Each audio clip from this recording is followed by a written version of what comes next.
Shalom keluarga damai, puji Tuhan kita dapat berjumpa kembali dalam Samas edisi 2 Juli 2025. Sebelum kita akan merenungkan firman Tuhan bersama, mari siapkan hati kita berdoa. Ya Tuhan yang Maha Baik, kami berterima kasih untuk hari dan nafas hidup yang Tuhan berikan kepada kami. Dalam setiap hal yang Tuhan izinkan untuk kami kerjakan hari ini, kami butuh bimbingan dari Tuhan. Tuntunlah kami ya Tuhan untuk merenungkan serta menghidupi firman Tuhan. Di dalam nama Tuhan Yesus kami memohon. Amin. Keluarga damai, bacaan kita pada hari ini terambil dari Roma pasal yang ke-12, ayat yang ke-6 sampai dengan yang ke-12. Bacaan kita terambil dari Roma pasal yang ke-12 ayat yang ke-6 sampai 12. Saya akan membacakannya demikian. Demikianlah kita mempunyai karunia yang berbeda-beda menurut anugerah yang diberikan kepada kita. Jika karunia itu adalah untuk bernubuat, baiklah kita melakukannya sesuai dengan iman kita. Jika karunia untuk melayani, baiklah kita melayani. Jika karunia untuk mengajar, baiklah kita mengajar. Jika karunia untuk menasehati, baiklah kita menasehati. Siapa yang membagi-bagikan sesuatu, hendaklah ia melakukannya dengan hati yang ikhlas. Siapa yang memimpin, hendaklah ia melakukannya dengan rajin. Siapa yang menunjukkan belas kasihan, hendaklah ia melakukannya dengan sukacita. Hendaklah kasih itu tulus ikhlas. Bencilah yang jahat, berpautlah pada yang baik. Hendaklah kamu saling mengasihi sebagai saudara, dan saling mendahului dalam memberi hormat. Janganlah kerajinanmu kendor, biarlah rohmu menyala-nyala dan layanilah Tuhan. Bersukacitalah dalam pengharapan, sabarlah dalam penderitaan, dan bertekunlah dalam doa. Demikianlah bacaan kita pada hari ini. Keluarga damai, sudah kita ketahui bersama bahwa gereja adalah tubuh Kristus. Dalam sama sebelumnya, juga sudah pernah dibahas tentang tubuh Kristus yang terdiri dari banyak anggota.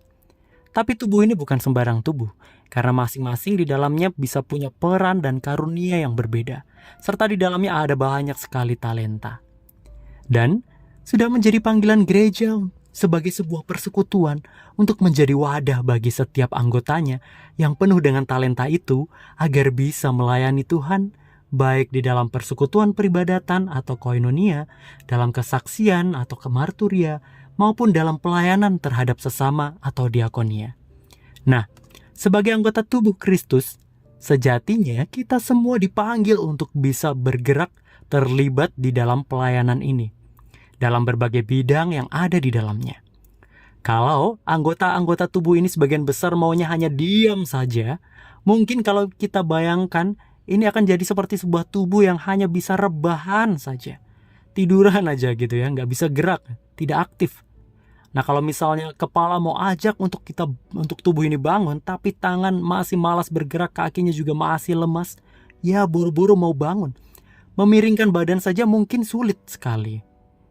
Sebaliknya, jika anggota-anggota aktif memakai talenta dan karunia-Nya, maka tubuh Kristus ini bisa bangkit dan bekerja menyatakan kerajaan Allah di dunia ini. Nah itulah idealnya gereja. Semua anggota tubuh Kristus yang bergerak untuk melayani secara aktif. Keluarga damai, masih ingatkah ada berapa contoh yang dimiliki oleh anggota tubuh Kristus dari ayat-ayat yang kita baca tadi? Nah ada beberapa yang disebutkan di sana. Misalnya ada bernubuat, melayani, mengajar, menasehati, berbagi, memimpin, atau menunjukkan belas kasihan juga. Ini belum termasuk berbagai talenta lainnya yang sangat beragam ya. Bisa nyanyi, bisa bermain musik, menari, bermain drama, membaca Alkitab, baca puisi. Nah masing-masing bisa punya talenta yang beragam.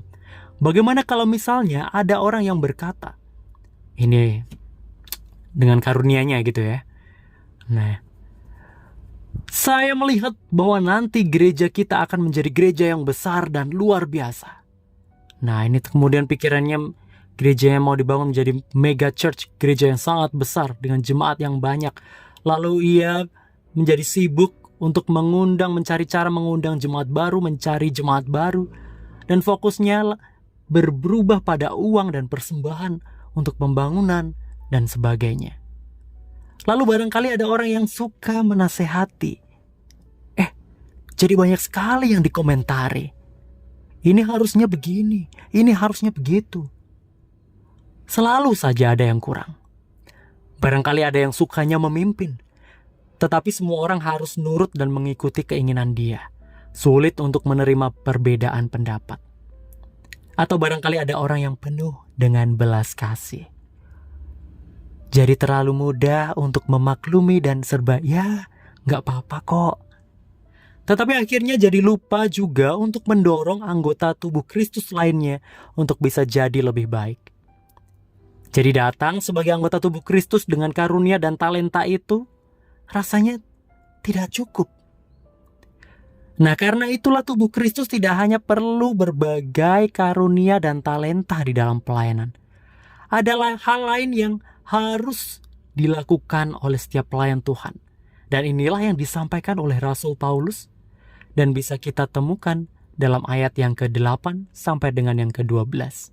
Yang pertama, melayani Tuhan dengan kasih yang tulus. Yang kedua, menjauhi yang jahat dan pilih yang baik. Yang ketiga, saling mengasihi sebagai saudara dan saling mendahului dalam memberi hormat. Yang keempat, jangan kendor, biarkan roh menyala-nyala untuk melayani Tuhan. Yang kelima, bersukacita. Yang keenam, sabar. Yang ketujuh, bertekun dalam doa.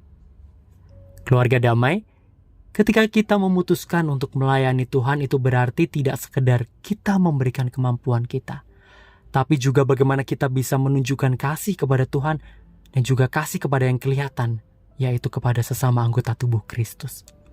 Melayani tidak sekedar menunjukkan karunia dan talenta, tapi juga mengajak kita untuk terus bertumbuh dalam iman, serta belajar dan berkembang sebagai seorang pribadi. Misalnya, tidak semua orang memang peduli dan mau memberi komentar atau nasihat. Ada saja orang-orang yang mungkin memang karunianya begitu. Tetapi perlu dikembangkan juga, bagaimana sih memilih kata dan cara yang baik, yang tidak menjatuhkan tapi mendukung pertumbuhan. Bagaimana menjadi pribadi yang suka memimpin, tapi juga punya seni mendengar dan menghormati orang lain. Bagaimana kita bisa mengampuni, memaklumi, tapi sekaligus juga saling mendukung untuk orang lain bisa jadi lebih baik. Bagaimana bisa menjadi sabar dan tekun dalam tantangan pelayanan. Sabar mengajarkan kepada yang baru bergabung. Sabar dalam situasi yang rumit dan penuh perdebatan. Sabar ketika ada hal-hal yang tidak diinginkan muncul secara tiba-tiba dan lain sebagainya. Lalu hal penting lain yang diingatkan kepada kita adalah tentang hubungan dengan Tuhan. Kesempatan melayani Tuhan adalah sebuah anugerah. Pelayanan kita dapat menolong orang lain untuk membangun koneksi, relasi dengan Tuhan. Tapi jangan sampai para pelayan sendiri kehilangan hubungan dan relasi dengan Tuhan. Untuk itulah Rasul Paulus mengingatkan untuk kita terus bertekun dalam doa. Memberi waktu pribadi untuk menyembah dan memuji Tuhan. Jangan sampai kesibukan pelayanan justru mengalihkan atau bahkan menggantikan keutamaan hubungan pribadi dengan Tuhan. Tetapi harusnya membangun dan menguatkan. Keluarga damai, menjadi pelayan Tuhan adalah konsekuensi dari iman percaya kita kepada Kristus. Terlibat dalam pelayanan adalah terlibat dalam mengerjakan visi Tuhan bagi dunia ini. Namun kita tidak sekedar aktif melayani, tapi juga untuk melayani dengan hati yang benar, motivasi yang murni, karakter yang terus dibentuk oleh kasih dan relasi yang intim dengan Tuhan. Berbagai tantangan mungkin akan muncul di dalam prosesnya. Namun sekiranya sukacita dan damai sejahtera dari Tuhan menyertai kita selalu. Dan setiap pelayanan kita pun akhirnya memuliakan nama Tuhan.